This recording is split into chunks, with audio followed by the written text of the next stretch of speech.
नमस्कार साथियों, स्वागत है आपके मेरे चैनल पे। दोस्तों, आज हम सामान्य हिंदी का छोटा सा टॉपिक छंद के बारे में कुछ महत्वपूर्ण तथ्य लेके आए हैं और उनको आप ज़रूर देखिएगा। और परीक्षा के लिहाज से बहुत ही महत्वपूर्ण है। आगामी एसआई एग्ज़ाम लगा हुआ है, ठीक है, और भी एग्ज़ाम में ज़रूरत पड़ती है। तो छंद होता है क्या, ये भी बता दें आपको। छंद एक संस्कृत भाषा के छंद से बना हुआ है, धातु से बना है। इसका अर्थ होता है, ठीक है, आह्लादित, यानी आह्लादित मतलब से खुश करना, ठीक है। तो एक चीज़ और बता दें छंद के बारे में, इसका सर्वप्रथम उल्लेख जो है वो ऋग्वेद में हुआ है, ठीक है।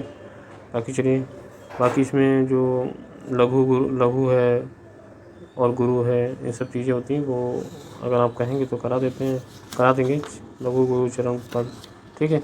लेकिन आज हम कुछ महत्वपूर्ण तथ्य लेके आए हैं इससे रिलेटेड, वो हम कराएंगे। बाकी जैसा रहेगा आप बताइएगा जो कमेंट सेक्शन में। चलिए देर न करते शुरू करते हैं। चैनल पर पहली बार आए तो लाइक सब्सक्राइब शेयर कीजिएगा।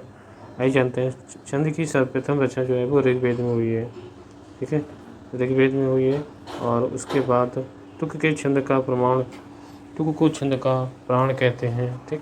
उसके बाद बरवय अवधि का निजी जो है छंद है, बरवय जो है वो अवधि का निजी शब्द है और छंद के 7 अंग होते हैं। छंद शास्त्र की सर्वप्रथम पुस्तक छंद सूत्र छंद शास्त्र है, जिसके प्रणेता कौन है? आचार्य पिंगल मुनि। कौन?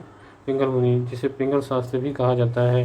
वर्ण और मात्रा के विचार से छंद 4 भेद होते हैं। एक वर्णिक छंद होता है, दूसरा वर्णिक व्रत छंद होता है और तीसरा है मात्रिक छंद होता है और मुक्तक छंद होता है। दोहा का उल्टा सोरठा होता है, जानते ही हैं। और छंद से संबंधित गुणों की संख्या 8 होती है। प्राय छंद में 4 चरण होते हैं, किंतु छंदों में 4 से अधिक चरण भी होते हैं, ठीक है। कुछ छंदों में चौपाई में प्रत्येक चरण में 16 मात्रा होती हैं। दोहा छंद में 4 चरण होते हैं। कुंडलिया छंद में प्रथम व अंतिम शब्द समान होते हैं। किसमें? कुंडलिया में। छंद पढ़ते समय आने वाले विराम को यति कहते हैं। और मात्रिक छंद 2 प्रकार के होते हैं, एक हर्ष दूसरा दीर्घ, ठीक है। दोहे और रोले को क्रम में मिलाने पर कुंडलिया छंद का निर्माण होता है।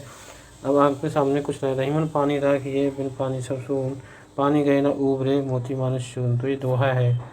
निज भाषा उन्नति है सब उन्नति के मूल, बिन निज भाषा ज्ञान के मिटे न ये सूल। ये दोहा है। अगला है या लकड़ी अरु कमरिया पर राज तिहु पुर को ताजी डारो, ठीक है। ये सवैया है। छप्पे विषमात्रिक छंद होता है और गीतिका छंद में 26 मात्राएं होती हैं। 14 और 12 पर यति होती है। कुंडलिया और छप्पे छंद में 6 चरण होते हैं, ठीक है। तो ये था थोड़ा सा महत्वपूर्ण सेगमेंट जो एग्जाम में आता है।